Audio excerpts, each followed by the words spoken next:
Chapter 32. Planet Vegeta. As the large black ship finally stops, the tall, lithe creature within uncurls, dropping to the floor. He moves swiftly through the ship to the exit, which opens at his approach. He stoops lightly as he exits, dropping lightly to the ground. Several large energy signatures, like bright glowing lights, fill his mind's eye. As a small crowd of the race that calls this planet home approaches, Majin Buu smiles. He stands before the crowd, that murmurs in silence, several shying away from his sight as he surveys the crowd. Cocking his head to the side, he speaks for the first time. "My name is Majin Buu," he says, making sure that his voice can be heard by the growing crowd. "I require an audience with your leader. You have 5 minutes. Fuck. I think, listening to Majin Buu near the back of the crowd. I'd lowered my power level drastically, so that I could blend into the crowd as easily as possible. Several had given me looks as I pushed through the crowd, covered in blood as I was, my nose nearly smashed flat. I rose in the air slightly, so I could get a line of sight on him, and quickly used observe. Name Majin Buu. Race Majin. Age. Status alive. HP. LVL not applicable. Power level. Majin Buu is the ultimate threat. Able to absorb his enemies, his strength grows both in victory and potential defeat. Having absorbed some of the greatest minds and fighters the universe across, his power is nearly limitless. Combined with an infinite ability to regenerate, Majin Buu is nearly unstoppable. Fuck. King Kai's planet. With a large gasp, King Kai turns nearly 180 degrees around, focusing his mind on a planet nearly halfway across the universe. Oh no. Planet Earth.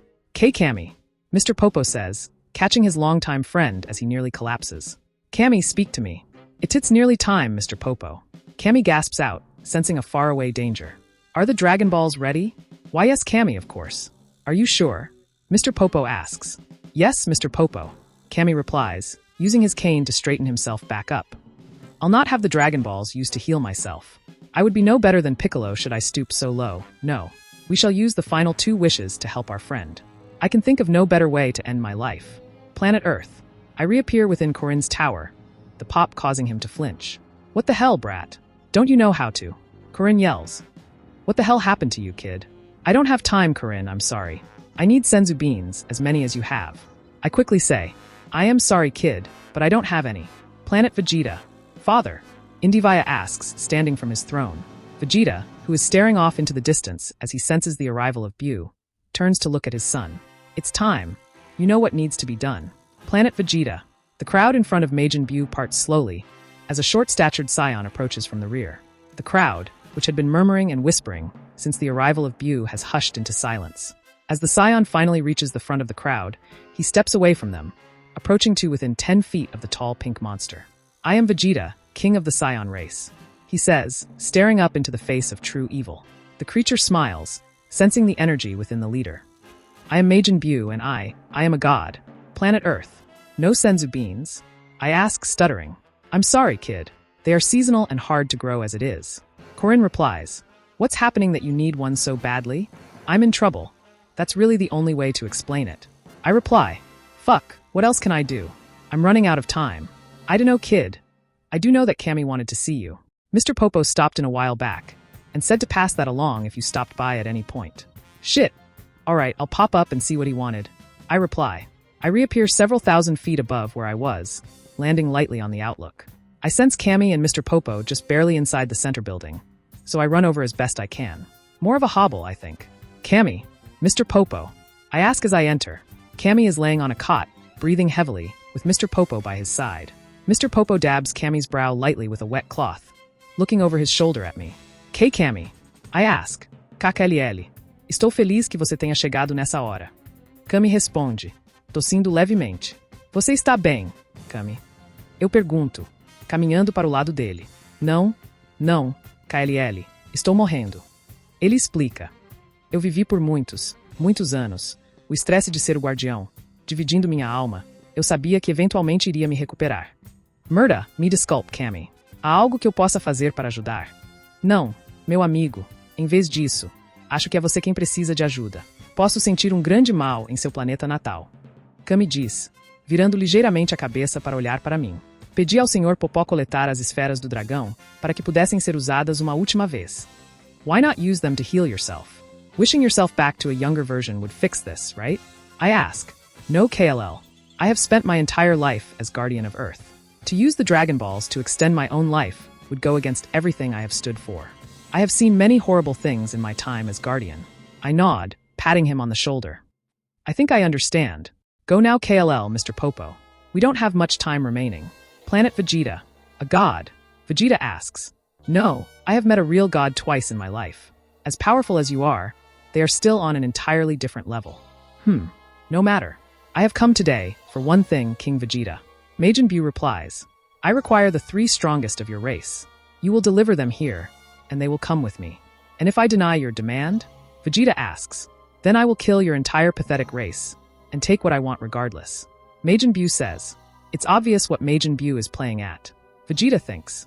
Better to leave the race alive, so that he can always return later than to kill them all. Well, Buu asks. I'm not much for patience, so you'll do well to answer quickly. Very well, Vegeta replies. My answer is no. Planet Earth. Towering high above me, Shenron has made his appearance once more. His infinite serpentine form swirls around and around as his ginormous head lowers down in our direction. Speak your wishes now, so that I may grant them. Shenron rumbles, the very air shaking violently with the noise of it. I glance at Mr. Popo, considering my options. I know that he is going to be disappointed in me, but I don't see any real choices here. Stepping forward, I yell loudly into the sky. Shenron, please grant me immortality. There is a pause, as I see Mr. Popo frown out of the corner of my eye. Shenron's eyes glow a bright red, the light of them painting the area around us blood red. Your wish cannot be granted. Shenron rumbles. What? Mr. Popo and I both gasp. Why? I yell upwards. I do not know. Shenron replies. Choose another wish. Shit. I guess that makes sense. It's a game, and being immortal ruins the point of the game. I think, puzzling over the situation. Planet Vegeta. With a loud pop, I reappear on Planet Vegeta, not even that far from where I left. In front of me, where once the capital city stood, a large crater remains. Bodies are strewn about, buried in the rubble of what once was a booming metropolis. I can sense Bara and Kakarot both fighting with Majin Buu, just a few short miles away. Indivaya is rushing around on the far side of the planet, but I can't figure out exactly what he's doing. For a moment I wonder why I'm even here, trying to protect a group of people that have basically betrayed me before I bury the thought. It had only been a short hour or so since Shin had healed me of the damage caused by the gamer's mind, but I could already feel a world of difference. I don't understand how I didn't see it before, but the gamer's mind didn't just damper my emotions. It twisted them, subverted them, changed them. It pushed me in certain directions, to feel certain things at certain times, to have me react to the world around me in a specific way. In retrospect, it was almost obvious. The game is a game, and it's meant to be played as a game. The gamer's mind, while exceptionally useful in the short run, to allow you to know that the world you're in is a game, also made the world a game. To a mind freed from that notion, to see the world as a living, breathing thing around me, it's completely different. I think, where before I'd have viewed Vegeta's betrayal as expected, and a plot point in the game, as I am now I can see it for what it truly is. Something is moving behind the scenes, and I don't have enough information to judge the situation till I know more. While I'll absolutely slap the shit out of him, and most likely never trust him again, from his point of view, I must be a massive threat. I think, as I push into the potential unlocked form. With a second pop, I disappear, reappearing into the thick of the battle. Planet Vegeta, 8 minutes prior. I see. Majin Buu says. I'd say that you'd regret that, but I don't think you'll live to regret. We shall see about that. Vegeta says as his aura lights up around him, pushing him to the far edge of Super Saiyan 2. Everyone else, get out of here. With that final yell, Vegeta launches himself forward, the surprise attack doing its job, letting him get close enough to smash into him, launching him into the air, with Vegeta's blazing form following swiftly after. Far below, the people begin to panic. Planet Vegeta. With a pop I appear just half a foot from Majin Buu's form, my fist slamming into his chin with an uppercut that would have ruined any lesser being. Even then the blow pushed his head up, stretching his neck obscenely by several inches. Time slows down around me as I spin, a bright white miasma of energy forming neatly around my hand, slicing cleanly through his neck, severing it completely. I complete the spin, his neck separating at the exact moment my foot connects with his head, launching it away from his body. Time pops back into normal speed as I glance around at Bara and Kakarot. Both Bara and Kakarot are in Super Saiyan 3, their auras blazing away in the soot-filled sky. I cast my senses out, but can't sense Vegeta anywhere. I don't even have time to speak, before Majin Buu's body pulses twice, exploding like a bomb. Pink goo goes everywhere. Nearly covering my head to Futa's eye was the closest to the blast. The goo almost wiggles, as it begins to absorb energy from my body. I blaze my aura, the goo exploding off of me. A quick look tells me that Bara and Kakarot escaped unscathed. There is a bubbling noise in front of us, as the goo flies back together, Majin Buu's complete form regenerating before our eyes. He floats there, looking as deadly as anything I'd ever fought before. I see. So it seems that the three strongest of this race has arrived at last. Your king may have denied my request, but it seems to have worked out in the end regardless. Majin Buu says, staring at the three of us in turn. I don't say a word, instead of rushing in as Bara does the same on the left. We reach Majin Buu at nearly the same time, with Bara getting there a split instant ahead of me. As Majin Buu moves to block Bara's attack, a blast of energy leaves his mouth directed at me. I use instant transmission to pop into place behind him, slamming my hand down on his arm that was to block Bara's attack. Missing the block, Bara connects with a hard right, twisting Majin Buu around. Kakarot appears with a pop to my right, placing his palm against Majin Buu's chest. Time slows for me again as I reach over Majin Buu, grabbing onto Bara's still outstretched fist, yanking him into instant transmission. As soon as we reappear several dozen feet away, Kakarot releases his energy into Buu, vaporizing most of him. Keep going, I yell as Kakarot pops away as well, raising both hands to fill the sky with energy and fire. Bara does the same, our energy coating the sky between us, burning the very air. We hold the attack for several moments, before releasing it simultaneously, showing an empty area where Majin Buu's remains once were. Reaching out my senses, I can no longer feel the void that was Majin Buu. Keep your guard up. We have the advantage, but I don't think we're done just yet. I tell them both. Bara nods, as Kakarot begins watching all around us for his potential return. Mind's Eye activate. Flash. Mind's Eye deactivate. Move. I yell, using instant transmission to close the distance between myself and Bara. Bara's eyes widen as I reappear directly in his face, slamming both palms into his chest, launching him away. A tiny speck of pink goo that was unseen on his shoulder explodes, growing massively, attempting to snag onto him. With another soft pop, I clear the area as Majin Buu reforms at record speed, where Bara was moments ago. With a quizzical look, Majin Buu turns to me. What is that ability? You keep appearing and disappearing. I've never seen anything like it elsewhere in the universe. I'll tell you nothing, I reply, re-entering my fighting stance. I see. It's of no matter. You may have vexed me this time, but you won't have a chance to stop the next. Majin Buu says, raising a palm. Papra Papa. What the fuck? Did he absorb Babadi? I wonder, as whatever spell he has cast takes effect. Yes, I think that changed things up a bit. Majin Buu says, before launching himself at me.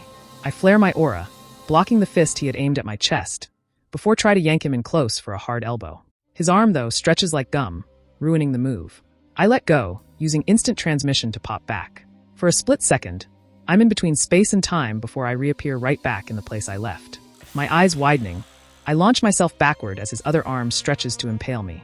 Kakarot launches a blast of energy, but Majin Buu splits down the middle, allowing it to pass right through him. What the fuck? I yell.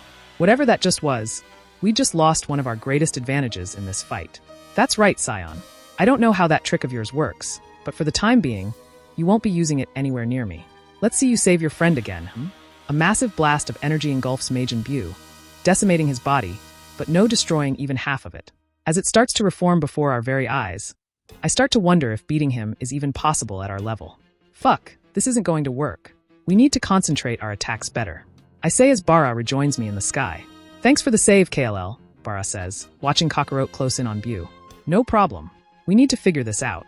He'll regenerate nearly every bit of damage we do to him. We need so much energy that the attack destroys him at a molecular level. No other choice. I tell him, all right, let's get it done, man. Bara says, this wasn't working. We'd been battling Majin Buu for over an hour now, and he wasn't slowing down. I had only lost about 10% of my own power, but both Kakarot and Bara were doing much worse. Super Saiyan 3 took much more effort to use than the form I was using. Even though Majin Buu was only slightly stronger than the three of us, from the looks of things, his ability to regenerate nearly every bit of damage was going to get us killed. In raw strength, we had him beat by nearly 2 times, but we simply couldn't generate enough power to destroy him completely. Add in that he had taken away our easy escape and our ability to appear from any direction at a moment's notice. Come now, Science. Certainly, this isn't the best you can do. All that power, and you can't even put me down? What use is it to be so powerful, if you can't even use it? Majin Buu laughed. Here, let me show you how power is meant to be used. He says as he moves so quickly that for a moment, even I couldn't follow. I manage to track him once he gets within a few feet of me, and barely managed to get a block up in time as he slams into me. I don't know what had changed, but his power had increased by a good portion. His fist slams into my crossed arms, my right taking the brunt of the attack. I feel the bones within my arm creak, nearly snapping in two before my body is launched in the direction of the hit. A moment later, I slam into the ground, skipping along like a rock on a pond. As I skid to a stop, I feel a large pulse of energy high above. I force myself back to my feet, my right arm feeling nearly crushed beneath the skin. All around me are the ruins of a once great city. I look upwards, spotting both Kakarot and Bara attacking Bu at the same time, but it appears to be nearly useless. Every hit is blocked, dodged, or taken and regenerated.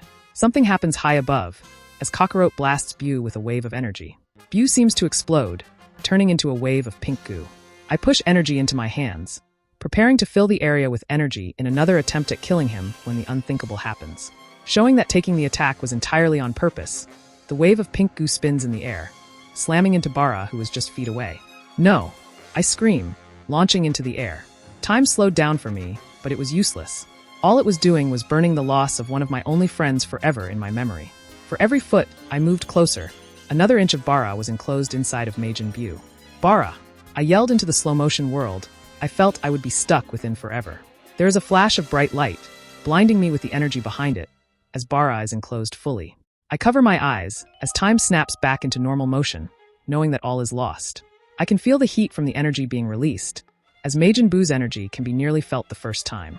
Even though it's still nothing more than a void to me, the void itself seems to have grown larger, hungrier. As the bright light finally fades, I manage to finally get a look at what the monster had become.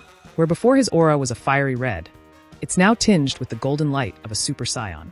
His form remains mostly unchanged, but his body is now encapsulated with sparks of bioelectricity. He turns slightly, looking down at both hands, rotating them. Like a switch is flipped, his aura expands, the bioelectricity sparking and snapping at the air. How interesting. I've absorbed many different creatures in my time. I'd have to say that Saiyans are officially my favorite. You taste delicious. Majin Bu says. You monster. I yell, launching myself at him. My fist slams into his face, but he doesn't even twitch, even as my hand crumbles under the force of the blow. He backhands me, launching me away as though I was but a fly. I slam into the remains of a building, falling through several stories, before coming to rest in a pile of dirt and debris. I claw my way out, before stumbling upon something I hadn't expected to see. Vegeta. Planet Vegeta, 2 weeks prior. King Vegeta finds himself sitting alone with his throne room. Indivaya had returned to him, just a few short days previously. While he wasn't happy with KLL's secrets, he had kept his part of the bargain. Indivaya had spent the past few days catching up on all the smaller events that had happened in the Empire during the months he had been dead. After the revelation that he had been spying on KLL for over half a decade, his son had been very indecisive. I'm sure he will understand one day, Vegeta thought. Lost in thought as he was, he nearly missed the soft steps that had entered the throne room. This late at night, very few people were still moving about the city, let alone the palace. As the footsteps make their approach, Vegeta finally recognizes them, snapping back to attention. With a gasp, Vegeta pushes to his feet, staring at the two that had entered uncontested. Lord Beerus? Planet Vegeta, current time. Face down in a pile of dust, a large pool of congealing blood beneath him. I don't think I'd ever seen Vegeta look any more beat down. His chest rises up and down shallowly, showing me he is still alive. The man that ordered me dead, face down in his own blood, barely clinging to life. I think, in the scant few seconds I have to spare, I can hear the battle above raging even harder than before. Kakarot, who must be even more outclassed than I was, is showing just how good of a fighter he is. Where I had been smashed away like an insect, he was clearly still holding his own.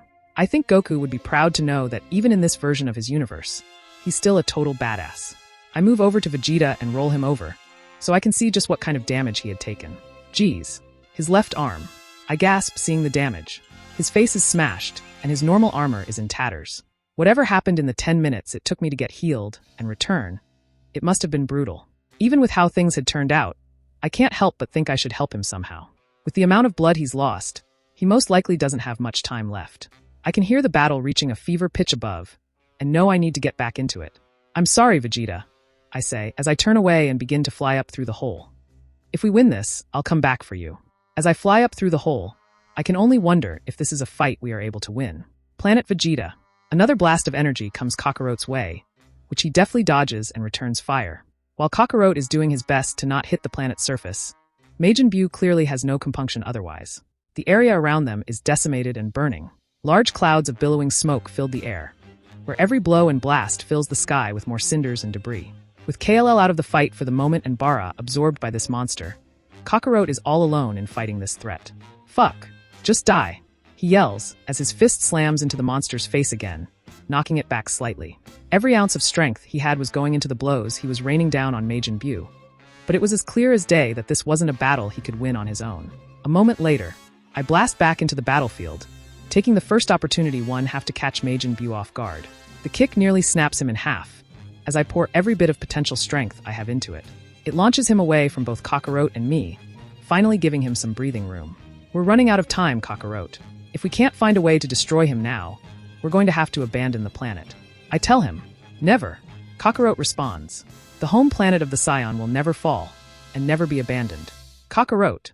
I yell back, it's better to live to fight another day than to go down fighting and lose everything. I think, Science, that you'll lose everything regardless. Majin Buu says, from a few dozen feet away.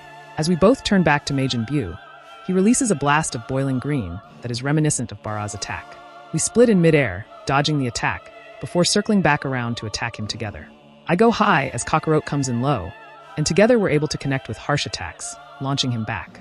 Again and again we attack, the combined threat of the two strongest fighters, attacking in concert too much for the stolen abilities of Majin Buu. As we slam him back once more, a slight glance between us is all we need to move in sync, filling out hands with deadly light and energy. KLL beam. I scream, releasing all the rage and anger I felt into this final attack.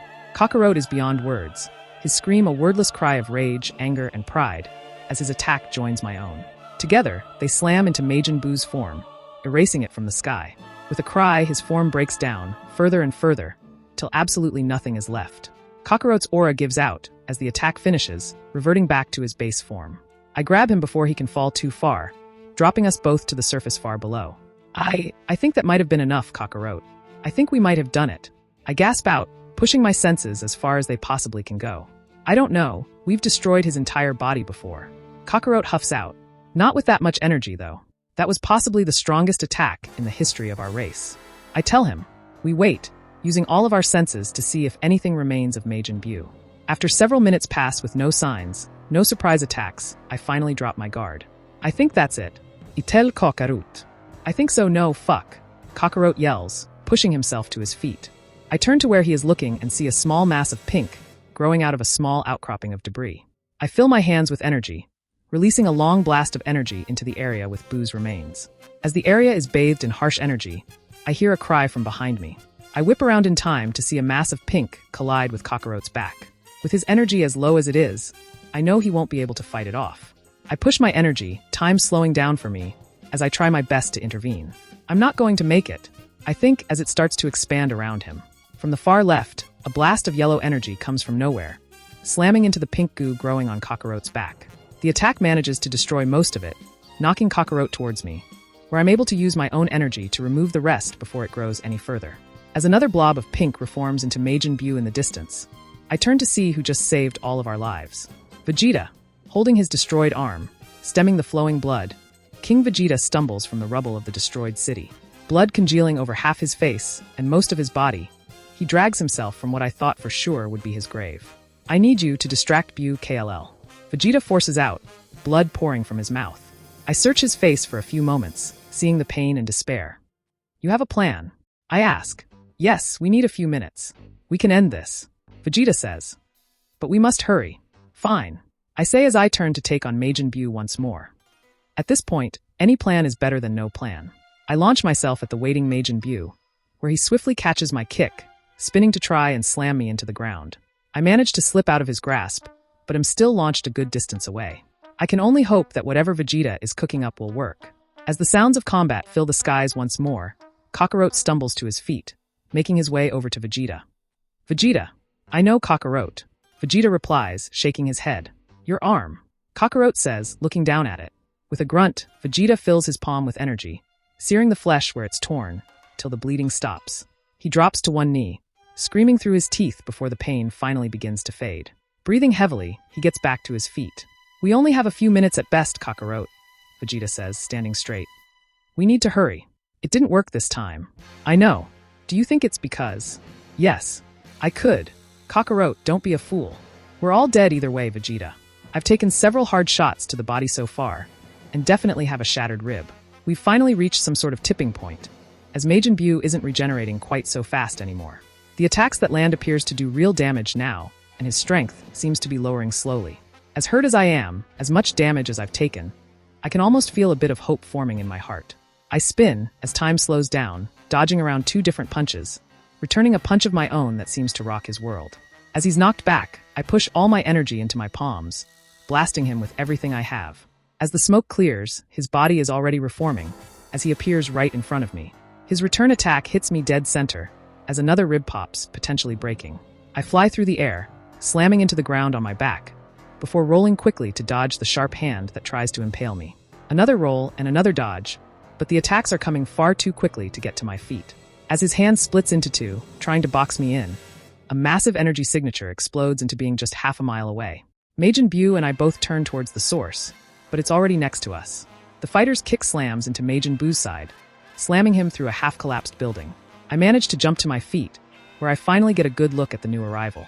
Standing at just over 5 feet 10 inches, his hair is spiked another half a foot up, with tufts sticking out now and then.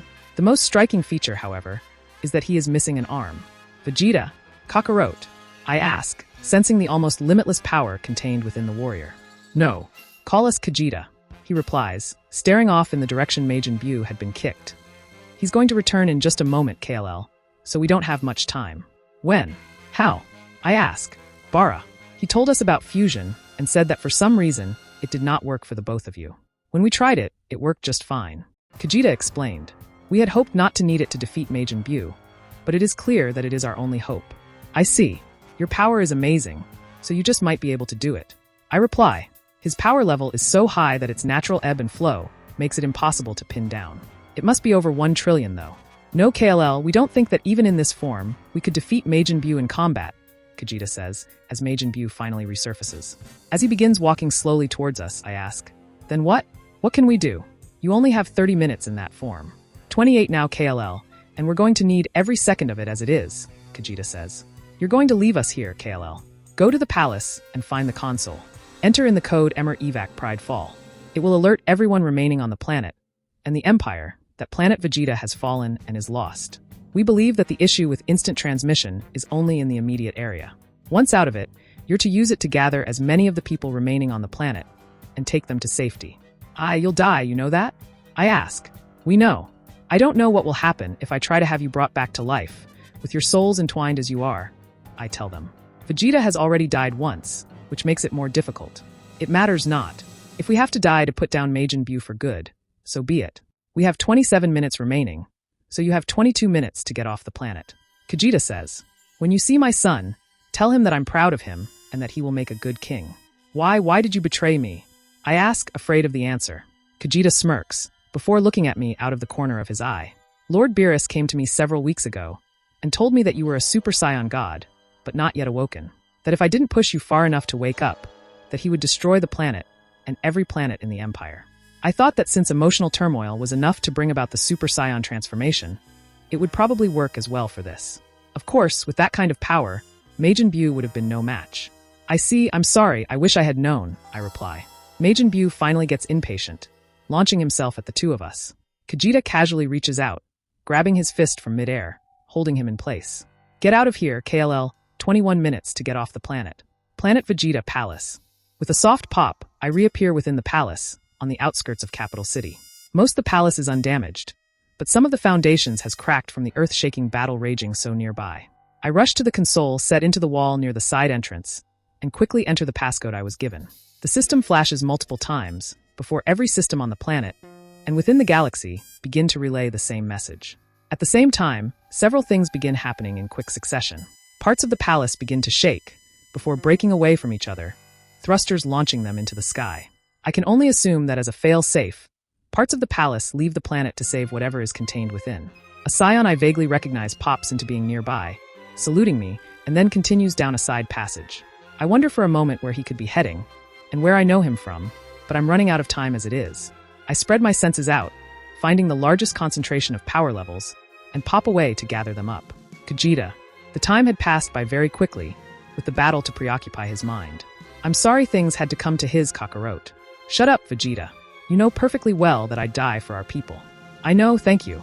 Majin Buu had actually tried to run several times, either to find easier targets to absorb, or once trying to use magic to teleport away. Thankfully, Vegeta was so much faster than Buu that he was able to close the distance in a millionth of a second and interrupt his spells. You're not going anywhere, Majin Buu. Vegeta yells. You're going to die here. No, you fool. You don't have the energy to create an attack big enough to kill me. Majin Buu replies. Laughing, Vegeta shakes his head. You seem to have forgotten so quickly. Forgotten what? Majin Buu asks. Scions transform. Hello. I was out of time. I had grabbed as many people as I could, along with everyone else on the planet that could use instant transmission. I had been keeping a count in my head, the seconds trickling away as I rushed from each corner of the planet grabbing those I could. Instant transmission uses more energy the further the distance, the more mass you bring along. For most, a few people, the same planet, the energy use is negligible. To make a jump to another planet, with the entire planet's worth of people, would take nearly every bit of energy I had left. Everyone, grab on to one another. We have just a few seconds remaining. I yell as the crowd around me surges. I count to 10, before surging my power around me and yank every single person attached to me into the area between time and space. Deep underground, a younger scion pushes his energy into his palm, melting the door he is touching. As it falls apart, an older, frail-looking Namekian looks up from where he is chained to a chair. He rushes over, quickly breaking through the chains and lifting the Namekian from the chair. Who are you, scion? Muri asks his would-be rescuer. My name is Jolly, sir. I'm here to rescue you.